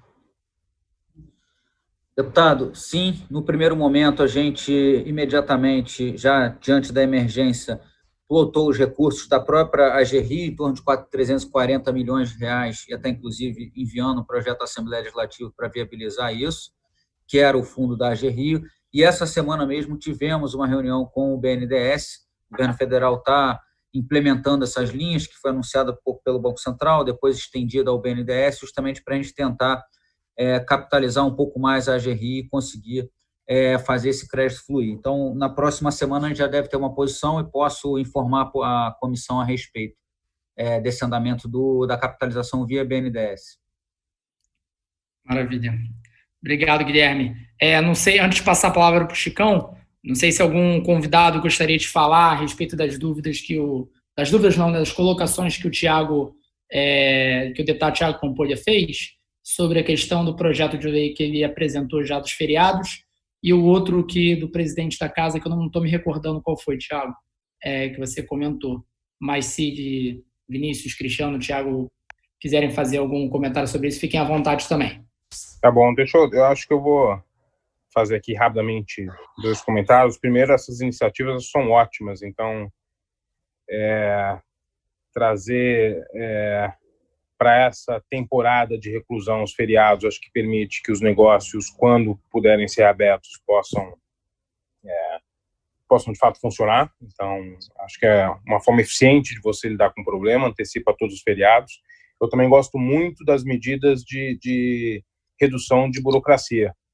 Eu acho que é muito importante, acho que essa visão deve prevalecer para além desse período, que é a visão de você tem que facilitar a emergência de novos negócios e não criar mais barreiras, não criar mais custos para os empresários. Então, gosto muito, e acho que é a forma de agir. Aí, não sei, vai haver comentários no final, deputado? Vai sim. Beleza. Então, faço depois, no final, conclusão de outros pontos. Maravilha. Vou dar sequência aqui, mas se o Thiago e o Cristiano também quiserem falar, fiquem à vontade aí para me avisar, tá? Tá bom. Eu acho que ao final, mas sim, nós também apoiamos. Se a gente puder não ter os feriados e seguir contínuo esse processo, antecipar nesse período, seria importante. Até porque também no feriado nos custa o dobro, né? O feriado é aberto. E no momento onde está muito difícil, qualquer caixa no negócio, se você conseguir suspender, que esses dias são os dias normais de trabalho, o próprio desembolso vai ser menor, né? E essa parte da desburocratização é importante ter a lei de liberdade econômica que foi aprovada. Eu acho que seria um bom momento de nós executarmos ela no nível estadual e municipal, porque ela dá uma liberdade de oportunidade de digitalização e de acesso, de desburocratização muito importante. Então, acho que é um bom momento tanto no nível da Assembleia como na Câmara de Vereadores das cidades, a gente puder colocar a lei de liberdade econômica na pauta. Obrigado, Cristiano. Thiago, quer falar? Eu concordo com o que Vinícius e Cristiano colocaram. Acho que nós até já tivemos a chance, né, Renan, de conversar um pouco sobre essa burocracia, né? A gente sente um ônus muito grande do Estado, de certa forma, dificultando o empreendedorismo, né? E isso a gente sente durante um cenário normal, em que está tudo tranquilo. Então, eu acho que pensar em diminuir essa burocracia e facilitar um pouco a retomada da atividade econômica, e diminuindo esse ônus em cima das empresas é uma coisa muito interessante e que, inclusive, eu já coloquei isso aqui, em geral, coloca o Rio em desvantagem frente aos outros estados. A gente tem esse problema como país e eu acho que é um problema um pouco mais exacerbado até no nosso estado. Obrigado, Thiago. Chicão, tá conosco aqui também? Estou aqui, vocês não estão me vendo, mas eu estou ouvindo atentamente. Obrigado. Tá com a palavra aí, Chicão. Obrigado. Bom, pessoal, vou pular um pouquinho as formalidades, até porque a gente está online aqui, então sintam-se todos cumprimentados e os agradecimentos todos feitos. Eu acho que foi muito rico a gente poder ouvir, claro, a opinião de todos, é sempre muito rico, então eu acho muito importante que a gente se mantenha sempre em contato e coordenado. Eu queria levantar 2 aspectos do que eu senti um pouco da fala de todos, que é, inegável que a responsabilidade que os órgãos públicos têm, né? Os governos têm, não só os poderes executivos, mas os governos, de um modo geral, o Estado. E inegável também, e aí eu acho que isso ficou muito bem refletido na fala do Tom, e eu acredito muito nisso, que é uma grande oportunidade também de mudança de mentalidade para certas coisas. Eu acho que tanto de mudança de mentalidade no público, quanto de mudança de mentalidade no privado, em relação a como que a gente lida e o que a gente tem que fazer nesses momentos de maior necessidade de uma atuação conjunta de todos, porque só o governo não vai resolver, só a sociedade não vai resolver, ou os dois andam de mãos dadas e se entendem e trabalham juntos, ou realmente a gente está fadado aí para um lugar que é muito, muito, muito ruim. E nesse aspecto, eu quero fazer uma crítica bem contundente à falta de planejamento e coordenação que eu tenho visto, não só no governo do Estado do Rio de Janeiro, mas como, de um modo geral, nos governos. Primeiro, os governos estaduais e governos locais, no sentido de municípios, batendo cabeça por razões políticas, e a gente não conseguindo encontrar uma coordenação adequada entre as mais diversas secretarias, as mais diversas áreas, que precisam de uma coordenação e um plano, com início, meio, fim e muita clareza. Porque a gente pode ficar falando aqui que tem que transferir renda para A, tem que transferir renda para B, tem que salvar a caixa de B, de Z, de D, só que no final do dia isso precisa ter uma saída. A gente não vai ficar para o resto do ano conseguindo bancar caixas de ninguém, e isso é fato, porque o governo não tem dinheiro para fazer isso. A gente não pode esquecer que nós temos governos quebrados, e não por outra razão a gente vinha fazendo reformas estruturantes necessárias, discutindo essas reformas estruturantes para o país, isso em tempos de normalidade. Então, primeiro que eu acho que a gente não deveria jogar fora todo o debate que a gente vinha tendo sobre reformas, porque eu acho que mais do que nunca essas reformas se mostram necessárias. Porque dinheiro não cai do céu. E foi interessante ver algumas entrevistas também do próprio presidente do Banco Central e de alguns economistas. Eu acho que por mais que a gente tenha, talvez, eu acho que isso está em debate, né, no país, uma certa flexibilidade maior por conta do controle da inflação para pensar em talvez imprimir dinheiro, né, e eu acho que isso está em debate, essa questão da política monetária, eu acho que por mais que a gente tenha isso, a gente não tem tanto assim. Né? A gente tem talvez alguma flexibilidade, mas será que a gente tem a flexibilidade suficiente para atingir os efeitos da crise que se coloca na nossa frente? Porque não é uma crise de 2 meses, não é uma crise de 3 meses. Né? E a gente, na verdade, vai enfrentar uma crise monumental pós-período de coronavírus que a gente sequer tem uma clareza de quanto vai durar.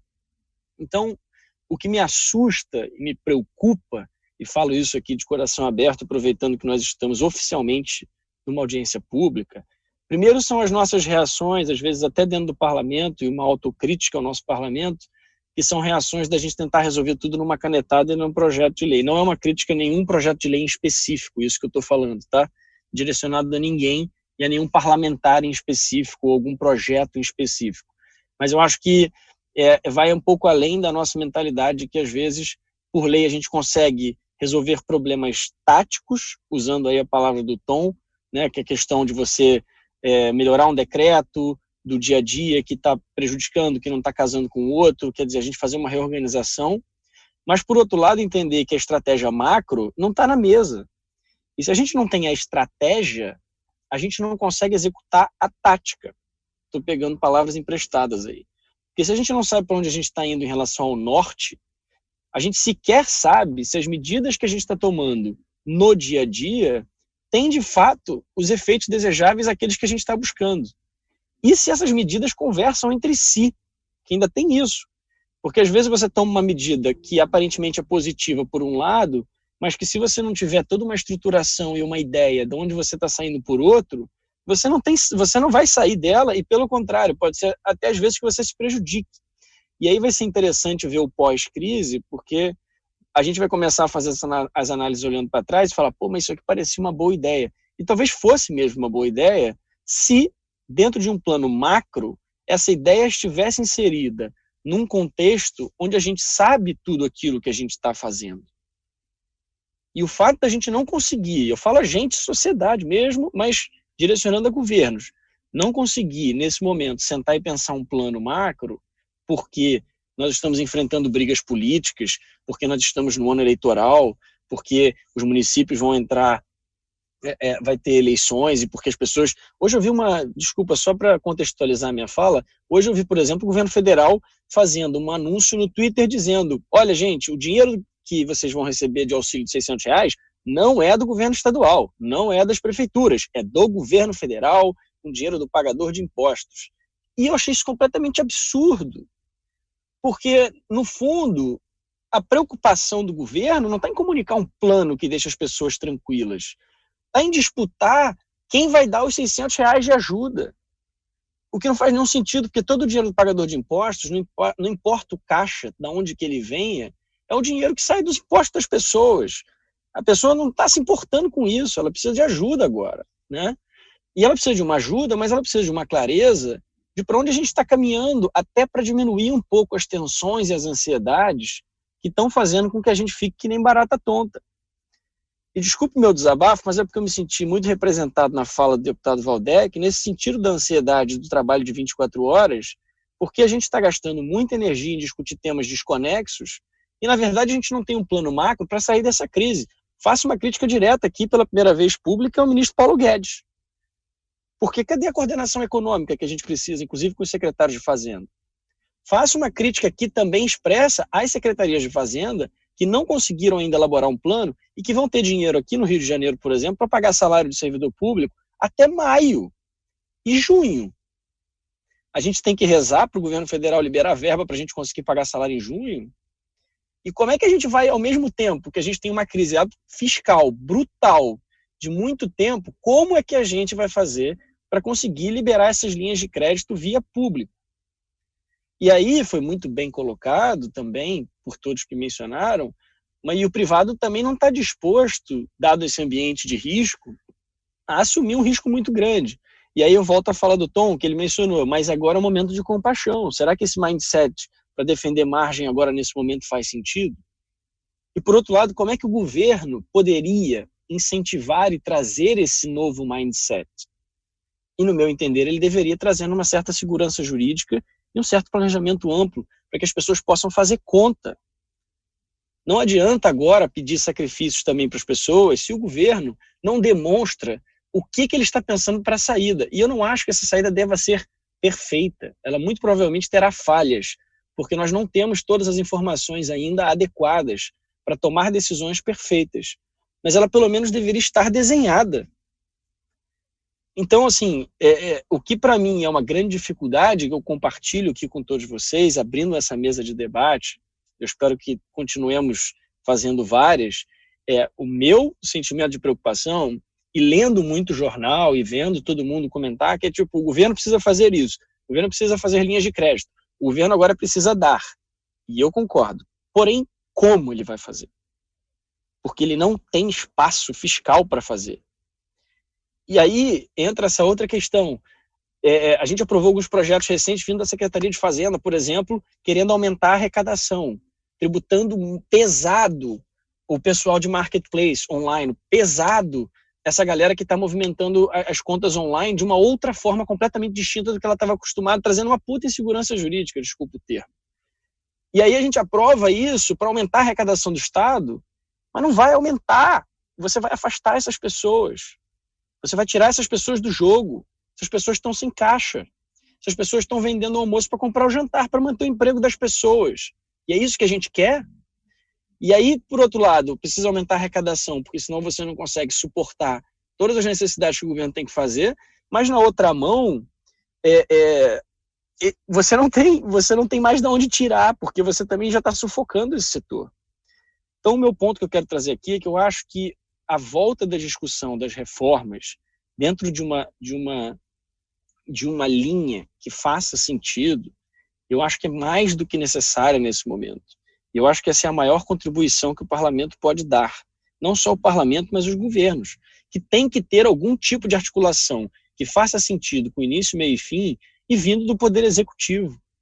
Porque senão isso vai acabar gerando ansiedades que inclusive colocam em xeque a questão do isolamento ou não, que acabou virando uma questão econômica, né? Virou uma questão econômica também, essa questão do isolamento, Porque aí virou um desespero total, porque como ninguém tem clareza de quanto vai durar, para onde vai, qual é a ideia, quais são os números, todo mundo fica desesperado para que ele seja flexibilizado.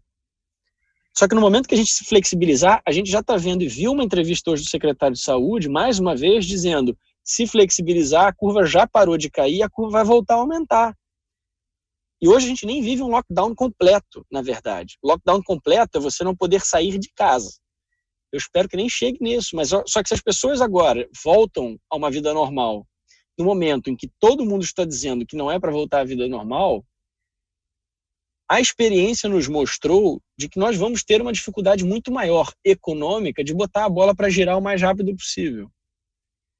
Então, assim, são muitas questões que me parecem que precisam de uma solução mais trabalhada, mais complexa e com planejamento macro e que afete a tática do dia a dia, né? O seu dia a dia, o micro, o real, que eu não estou vendo, infelizmente, ainda nenhum governo fazer. Eu gostaria que nós tivéssemos esse instrumento, mas também para nós, deputados, é muito difícil, porque nós também temos um grupo de trabalho limitado, nós também temos uma atuação voltada para o legislativo e de fiscalização do governo que não às vezes não nos permite ter equipes grandes o suficiente para nós elaborarmos esse tipo de planejamento. Então, até o plano Mansueto, que estavam discutindo agora lá em Brasília, que foi desfigurado, chamaram de Mãe-Sueto, que era um plano que basicamente abriu os cofres da União de uma forma que foi entendida como, inclusive, politizada, e sem freios e sem contrapartidas, e que poderia, eventualmente, até num artigo muito bom do Marcos Lisboa, esses dias, que ele pontuou muito bem, poderia, inclusive, causar um problema fiscal gravíssimo pós-pandemia, que nos colocaria num buraco muito maior. Quer dizer, até isso a gente não está conseguindo ter uma clareza. Então, desculpa compartilhar essas minhas preocupações de uma forma meio crua com vocês, mas é porque eu acho que a gente ainda não começou a fazer... A gente, quando eu digo a gente, eu digo... me refiro a governos, quer dizer, me refiro lato sensu, não digo a gente, cada um de nós, mas eu acho que ainda de forma não coordenada, a gente ainda não conseguiu coordenar esses esforços tão positivos que a gente tem buscado, e eu realmente estou muito preocupado com o dia depois de amanhã, que por enquanto não me parece ter uma clareza grande de para onde a gente vai. Obrigado. Obrigado, Chicão, pela fala, pelo compartilhamento aqui de diversas questões super importantes também. A gente vem conversando aí em paralelo, né, sobre vários pontos, e a gente temos algumas iniciativas em conjunto também, especialmente um pouco na linha do que já foi colocado aqui pelo Thiago, por outros, pelo Vinícius também, a nossa lei de desburocratização, que basicamente é pegar, Cristiano, a lei de liberdade econômica a nível federal, adequar para o nível estadual aqui do Rio de Janeiro. Então, essa lei já está tramitando na casa, eu e o Chicão estamos puxando ela, mas está super aberta aí para caso outro deputado também tenha interesse de estar conosco. Agora, com toda essa confusão... Presidente, eu gostaria de estar participando também desse projeto. Vai ser um prazer, Thiago, vai ser um prazer. Ter o prazer de ter conosco também. Obviamente, agora, para vocês saberem, né, tudo que está sendo votado na casa tem que ser a ver com o coronavírus, por uma questão de urgência dos assuntos, mas talvez a gente pode até pensar para entender aí se existe uma correlação com isso, mas é um baita de um debate, existe muita resistência, obviamente, aqui de forma alguma fazendo nenhuma crítica específica a qualquer parlamentar, mas existe ainda, obviamente, uma divergência de opiniões, de visões de mundo e como a gente entende isso, né? Eu tenho alguns pontos que eu queria compartilhar aqui também, brevemente, para também já passar a palavra para os nossos convidados para fecharmos. A ideia era a gente ir aí 1h30 de reunião, a gente já agora está dando 1h30, então a gente fechar aí pelo menos mais uns 10 minutos para fechar com todo mundo. Primeiro, assim, né, obviamente a gente tem passado por um momento completamente atípico, sem precedentes recentes, mas ainda assim é uma crise. E existe aquela famosa frase, né, de nunca perca uma boa crise. Obviamente aqui sem querer relativizar a questão humanitária e sanitária de saúde que nós estamos passando, mas pensando economicamente pelo menos, né? O que nós devemos fazer nesse sentido?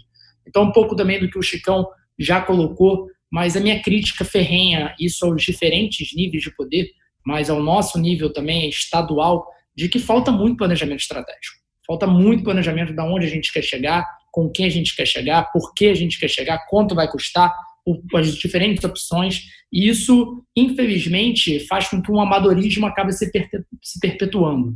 E infelizmente, que briguinhas políticas acabam atrapalhando com que a gente consiga avançar. Isso está mais evidenciado entre o nível federal e o estadual. A gente tem agora sofrido com isso, né? E o Rio de Janeiro, infelizmente, acaba perdendo. Temos diversos exemplos aí que acabam acontecendo. Recentemente, a gente teve uma grande derrota, que foi a indústria naval, em vez de vir para o Rio de Janeiro, foi para Santa Catarina, por um exemplo, e muito, a meu ver, aqui fazendo a leitura política motivada por uma disputa política entre o presidente e o governador e outras questões. Então, assim, a gente precisa saber diferenciar isso e focar no que realmente importa para a nossa economia, para a nossa sociedade fluminense. E isso acaba, às vezes, ficando em segundo plano. Segundo, falta muita coordenação.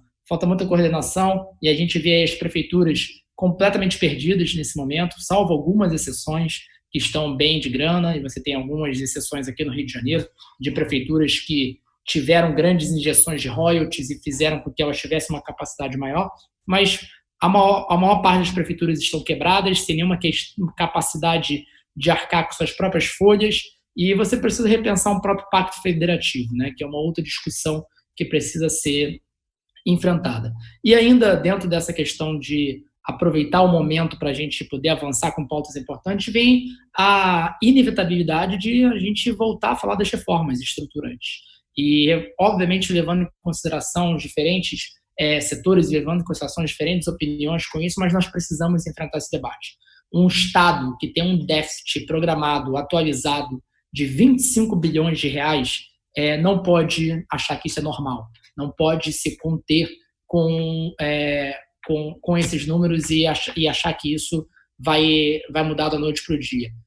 Como o Chicão já colocou, e o secretário de Fazenda avisou isso ontem, o dinheiro acaba literalmente em maio, para você pagar a folha. Então a situação é muito complexa com isso. Um outro ponto que eu queria colocar é que, infelizmente, às vezes, assim, especialmente em momentos como esse, sempre que tragédias acontecem ou momentos complicados acontecem, você acaba tendo um anseio de legislar muito exacerbado, né? Então, essa ânsia de legislar bastante devido a esses temas, que é natural, porque a sociedade está clamando por respostas a respeito disso, mas a gente tem que ter muito cuidado. E se o parlamento não tiver cuidado, acaba legislando sobre coisas erradas e acaba cometendo muitos problemas que a gente não vai conseguir fazer com que sejam sustentáveis. E aí você, às vezes, acaba tentando salvar o hoje, que é muito importante salvar, e a gente tem visto agora com essa pandemia, mas a gente não pode sacrificar o amanhã.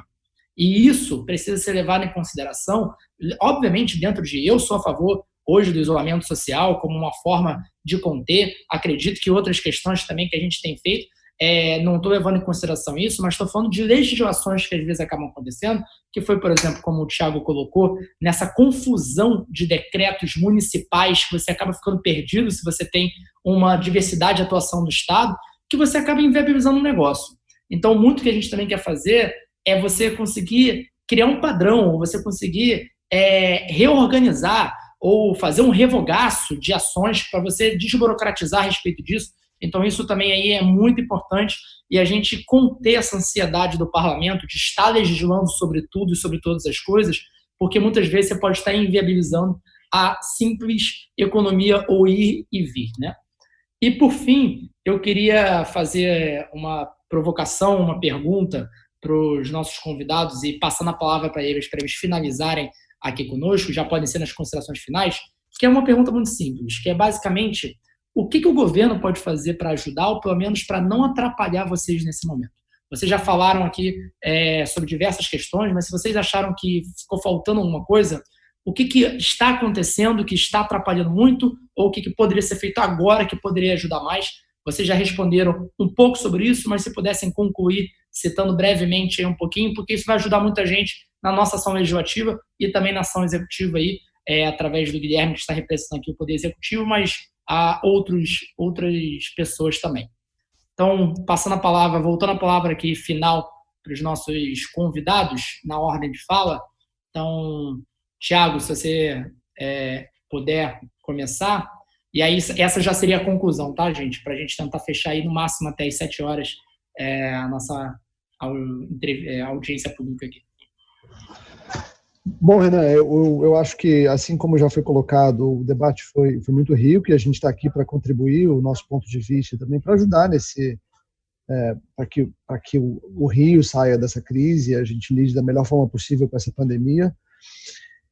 Sendo bem direto, né? Eu tentei, acho que na minha fala, ser até um pouco mais prático com o tipo de dificuldade que a gente vive hoje. Eu acho que eu vou muito na linha disso que você falou, de tentar ter uma padronização, ou algum tipo de orientação dos diversos decretos municipais que existem e que busque haver uma sensibilidade pelo lado de quem está editando o decreto, às vezes da questão prática de implementar certas coisas. Eu vivo uma realidade, por exemplo, num dos municípios em que eu opero, que eu tive que reduzir o meu horário de funcionamento em função de aglomerações no transporte público. Só que aí o número de pessoas nas lojas aumenta, porque você tem um funcionamento mais restrito. Então, o mesmo número de pessoas, numa quantidade menor de horas, leva mais aglomeração nas lojas. Coloca os meus clientes em risco, coloca os meus funcionários em risco. Então, às vezes, parece que certas medidas são tomadas sem um pensamento muito elaborado em relação aos impactos que elas possam gerar. Então, um alinhamento de certas medidas e um pensamento que vai mais do que um passo para frente no pensamento dos impactos seria muito bem-vindo. Eu posso enviar para você, até em mais detalhe, alguns desses diferentes decretos e diferentes medidas restritivas que têm atrapalhado um pouco. E aí, quando a gente fala mais de médio prazo, eu gostei muito do que você falou, do que o deputado Chicão Bulhões falou. Teve outro participante, que eu não lembro agora, que falou também de evitar a ansiedade de querer resolver tudo na canetada do projeto de lei. Eu acho que muitas vezes isso é feito até com muita boa vontade, mas também sem exatamente realizar o impacto que essas canetadas todas geram no negócio. E acho que também trazer uma mensagem de que a gente, empresário, quer que o negócio dê certo. A gente está do mesmo lado da mesa, a gente não está num lado diferente. Então, muitas vezes, uma conversa, uma orientação um pouco mais geral, no qual depois a gente tem um pouco mais de flexibilidade para implementar uma coisa de um jeito ou de outro, funciona muito bem. Então, se esse espírito de solidariedade, que eu acho que em grande parte a gente vive hoje como sociedade, puder prevalecer além desse momento de pandemia e pudesse sobrepor essas questões políticas ou ideológicas que você mencionou, acho que seria muito bem-vindo. E mais uma vez, obrigado pelo convite. Obrigado, Thiago. Muito obrigado pela participação aí, pelas suas contribuições.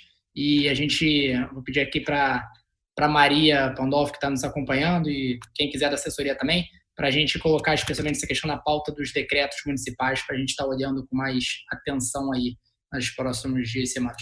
Vou pedir para o Cristiano falar, Vinícius, e a gente fecha com você, tá bom, Vinícius? Cristiano, se você puder, não sei se não estou te vendo aqui. Estou vendo aqui agora. Tá bom. Falar também aí, Cristiano. Obrigado. Primeiro, agradecer, esse espaço é muito importante, deputado Renan Ferreirinha, deputado Thiago Pampolha, Chicão, deputado Chicão Bulhões, essa oportunidade, nós estamos aqui nessa audiência pública, podendo trazer ideias e discutir o setor. Eu, pela Associação Nacional de Restaurantes, e também o Sindrio, que muito bem representa aqui os bares e restaurantes do Rio de Janeiro, estamos à disposição da comissão e da própria Assembleia para discutir propostas nesse momento difícil da pandemia, né?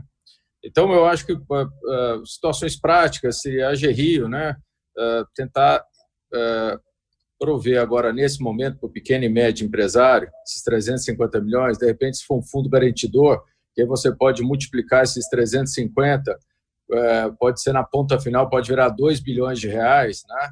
Então, eu acho que isso seria importante, porque a questão hoje é que, apesar você pegar as medidas americanas, são 10% do PIB americano, e o ministro Paulo Guedes tem dito que as medidas aqui também vão estar em torno de 10%, mas tem uma questão aqui que ainda não chegou na ponta. Não teve um associado nosso que assinou ainda com os bancos esses 40 bilhões para financiar a folha. Não tem uma cédula. Se você ligar no banco, eles vão falar que é dia 14, dia 13. Então, você não tem ainda, efetivamente, nenhum dinheiro na ponta do empreendedor. Então, hoje, se fosse como sugestão, é ver que mecanismos a Assembleia pode acelerar esse dinheiro de capital de giro na mão do pequeno e médio empreendedor, e também ao governo federal esse auxílio para pagamento de salário. Essa medida da MP, volto a dizer, ela é uma luz no fim do túnel, mas ela não contempla esse mês aqui de abril. E tem também um prazo exíguo, na nossa visão, de 90 dias, 60 a 90 dias.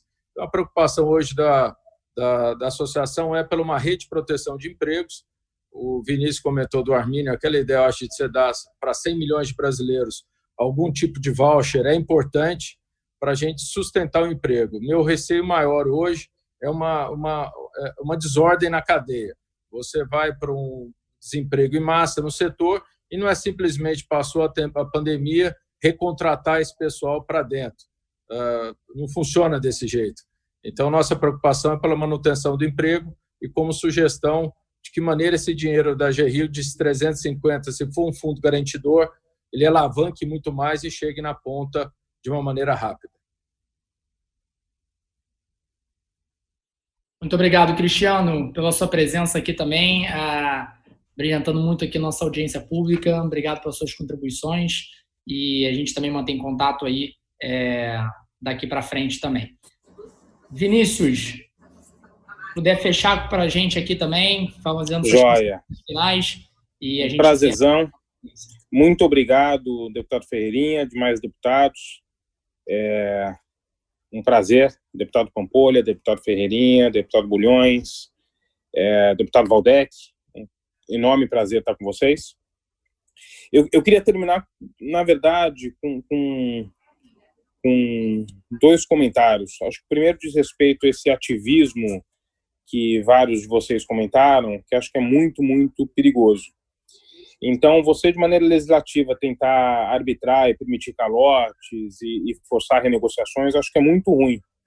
A gente hoje pode achar que isso pode ser bom, mas daqui a alguns anos o dono do imóvel talvez não decida por não alugar o imóvel ou cobre um prêmio pelo risco de ter essa renegociação chancelada e arbitrada, seja pelo um órgão de justiça ou seja por uma decisão desfavorável. Então, esse tipo de interferência eu acho que pode ser muito deletério e pode inviabilizar negócios para um futuro próximo. Então, acho que o grande mérito do que o deputado Pampolha sugere é que a gente tem que ser pró-negócio, pró-mercado, pró-empreendedor, inibindo que haja barreiras.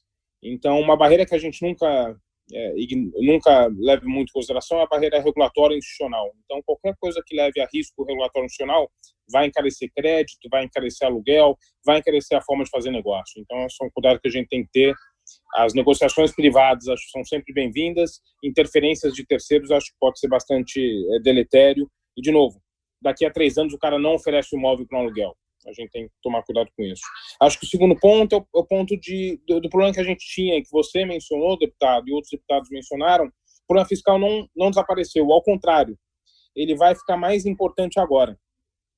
Então, a gente precisa caminhar na direção de continuar as reformas, de ajustar o tamanho do Estado. Então, esse endividamento que vai haver pelo fato de que, temporariamente, uma série de negócios, estados, potencialmente municípios, tiveram parada súbita de receita, vai ensejar uma dívida maior que todos nós vamos ter que pagar. Então, não há mágica. A forma de você financiar gastos do governo é por meio de impostos, hoje ou no futuro. Dívida mais imposto no futuro. Então, acho que tem que ter isso em mente.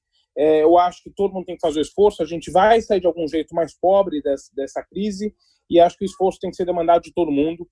Eu vejo com muita preocupação as discussões que houve ontem na Câmara e no Senado a respeito de suportes para a travessia de estados e municípios, isso ensejar um problema fiscal muito, muito grande. Eu acho que o grande mérito do Plano Mansueto era condicionar suporte a ajustes, a readequação, a privatização. É esse o caminho. Então, não tem mágica, a gente vai sair com um problema fiscal maior do que entrou e a gente vai ter que se ajustar. Então, acho que em linha do que você sugeriu. Então, queria agradecer de novo, um prazerzão estar com vocês. Obrigado, Vinícius. Obrigado aí por ter participado conosco também, compartilhado também sua visão e toda a sua reflexão sobre o que está acontecendo também com a economia do nosso país, a economia do nosso estado especialmente, e jogando um pouco de luz aqui no debate. Pessoal, eu queria agradecer a presença de todos. Foi uma discussão muito rica, uma discussão que a gente já tomou notas aqui, eu tomei muitas notas, as assessorias também tomaram muitas notas. Nós vamos continuar esses debates, para vocês saberem aí, se quiserem ajudar a divulgar e tiverem sugestões também de participantes, vamos dar continuidade semanalmente, vamos ter outros setores ou outros grupos que nós estamos convidando, então vão ter produtores de eventos, vão ter microempreendedores, vão ter voltados para as comunidades e favelas do Rio de Janeiro, economia de comunidades e favelas, ou seja, vão ser diferentes assuntos que vamos estar abordando.